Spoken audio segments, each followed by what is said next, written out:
Halo, Assalamualaikum warahmatullahi wabarakatuh.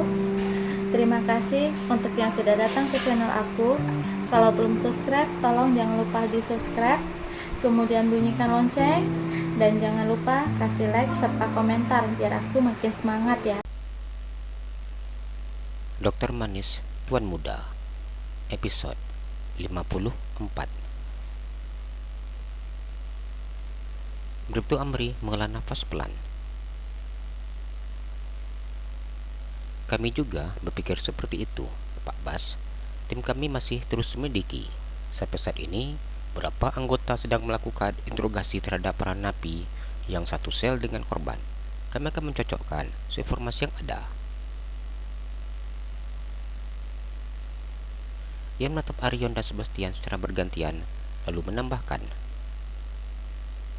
tadi malam, David kembali ke kamar tahanannya dan sempat meminta saya untuk menghubungi Pak Sebastian atau Pak Arion. Katanya, dengan berbicara penting. Tapi saya terlambat. Begini dia ditemukan sudah tak bernyawa. Nada sesalnya begitu nyata. Sebastian dan Arion terdiam. Udara seolah membeku.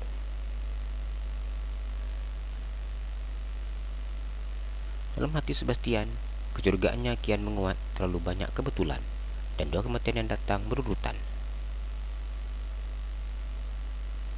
Apakah ini semua ada kaitannya dengan pembunuhan berencana terhadap Arion beberapa minggu yang lalu? Pikirnya.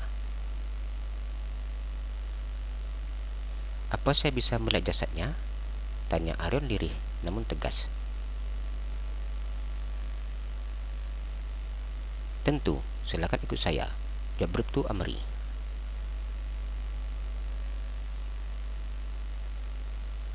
Mereka berjalan menuju ruangan paling belakang.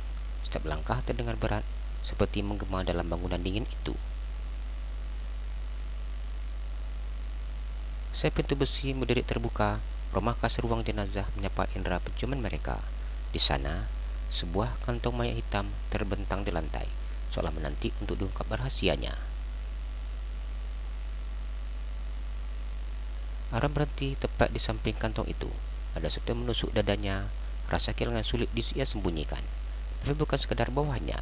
Pria itu telah mengikuti kemanapun Arion pergi, menjaga keselamatannya dari tangan kanan yang selalu dipercayainya. Dan kini, ia terbaring dingin penuh misteri. Arion menarik nafas panjang, lalu perlahan membuka resleting kantung jenazah itu. Wajah David yang telah pucat dan kaku terpampang.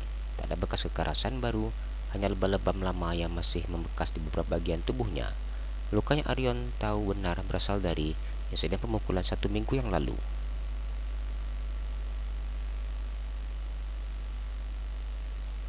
Namun, sesuatu membuat dahi Arion berkerut. Tangan David terkepal erat kedua-duanya. Ada rasa tak biasa di sana. Dengan susah payah, Arion membuka jari-jari yang telah menegang itu. Prosesnya tidak mudah, seolah tangan itu ingin tetap menyimpan rahasianya.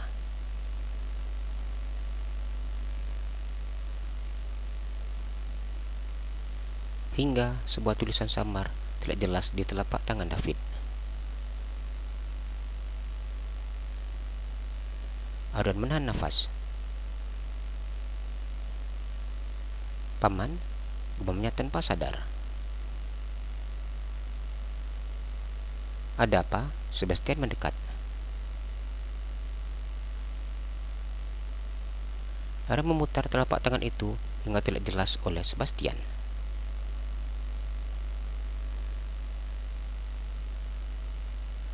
Di sana tertulis, Heru.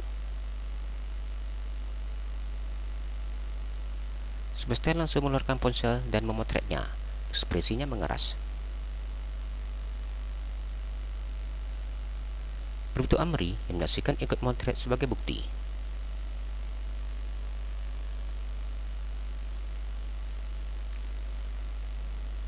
Kemarin malam, sebelum kembali ke sel, David sempat minjam pena saya.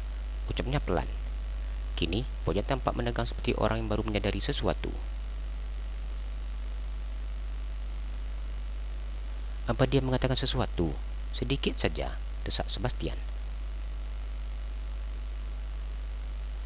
Datuk Amri menggeleng kepala.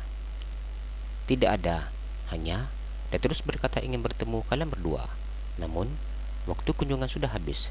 Saya berpikir untuk mengunjungi kalian pagi ini. Dia menggigit bibirnya, merasa bersalah. Tapi, semua terlambat. Aram mengepalkan tangannya, perasaannya berkecamuk.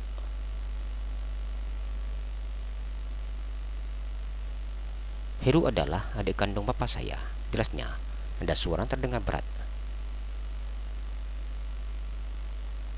Kedengarannya, David ingin memberi petunjuk sebelum meninggal. Simpul Sebastian. Datuk Amri mencatat cepat. Bagaimana hubungan Pak Heru dengan almarhum? David mengenalnya, tapi hubungannya biasa saja. Tak ada masalah besar yang saya tahu. Jawab Arion dengan jujur. Saya akan segera memanggil Pak Heru untuk dimintai keterangan. Datuk Amri memberi salam hormat kecil. Arian mengangguk. Apa yang akan dilakukan terhadap jenazah ini?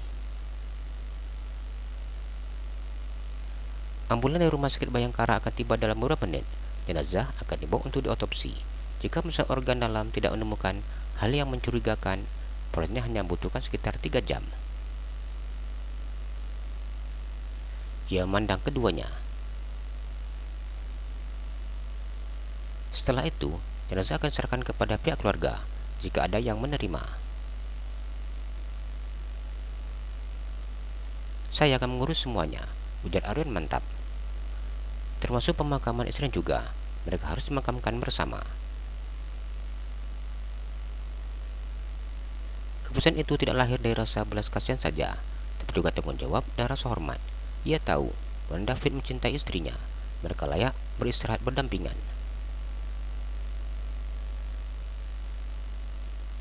Datuk Amri mengangguk hormat. Baik Pak Arion, setelah otopsi selesai, kami akan langsung antar ke rumah keluarga istrinya. Sebastian menepuk pundak Arion pelan, memberi kekuatan tanpa kata.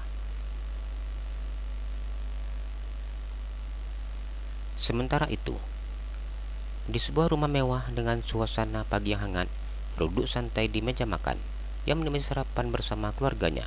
Pemandangannya tampak begitu harmonis. Dan pikiran pria parubaya itu jauh dari kata tenang. Dalam hatinya, ia terus menghitung, mengatur, menghilangkan yang menghalangi. Tahap demi tahap ia akan memiliki seluruh kekayaan keluarga Johnson.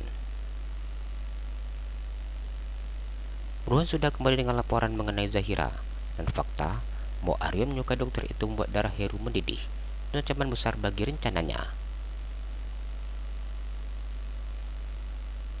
Jika Aryan menikah dan memiliki pewaris, semuanya akan semakin runyam. Ia tidak akan biarkan itu terjadi. Heru mutar cangkir kopinya, senyum tipis, tapi penuh kelicikan. Dan kini satu hal lagi yang meresahkan pikirannya. Belan Lili sebagai pengamal pribadi Zahira, wanita itu tahu terlatih untuk disepelekan. Sayang, kenapa melamun?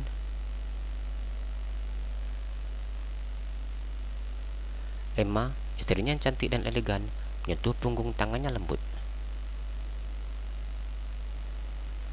Heru tersenyum samar, mencoba terlihat sebagai suami baik. Tidak apa-apa, hanya dengan pekerjaan. Wanita itu mengangguk, lalu kembali tersenyum pada putri sulung mereka, Alina. Mami senang, akhirnya kamu menetap di Indonesia lagi. Erna tertawa kecil sambil mengangkat alisnya. Iya Mi, papi ingin aku bantu perusahaan, tapi aku tetap mau jadi model. Itu hobiku dan karirku. Bagus, kasihan papimu kalau harus bekerja sendirian. Emma tergigit jahil. Heru mendengus. Kau bilang aku tua. Emma buru-buru mengipas pelan tangan suaminya. Aku bilang kamu tidak muda lagi. Kedua tertawa kecil, sejenak lalu tampak sempurna.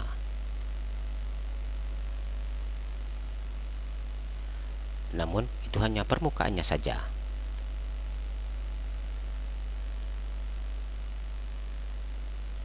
Dan kamu juga harus cepat menyelesaikan kuliahmu. Emma beralih kepada putrinya yang kedua, Serena.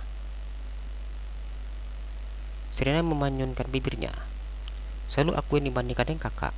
Kakak sudah sukses, itu wajar. Kakak jauh lebih tua. Aku baru mulai kuliah. Emangnya bisa tamat 1 tahun. Kau bisa sambil belajar bisnis atau jadi model seperti kakakmu. Emma tetap bersikeras. Serena mendengus, diam dan melanjutkan sarapannya. Sudah sangat jelas siapa menjadi favorit di keluarga mereka. Dari kejauhan, Heru hanya mengamati anak-anaknya sambil tersenyum tipis. Pikirannya jauh tentang warisan, kendali, dan Aryon. Semuanya sebenarnya sesuai rencana, bisiknya dalam hati. Yang tidak ia ketahui, kini nama telah tertulis pada pesan terakhir seorang pria yang mati dalam ketakutan. Dan pesan itu sudah menuju untuk menghancurkan seluruh permainannya. Jalan-jalan ke Pekanbaru, jangan lupa beli sepatu. Kalau kamu suka channel aku, please subscribe aku. Terima kasih.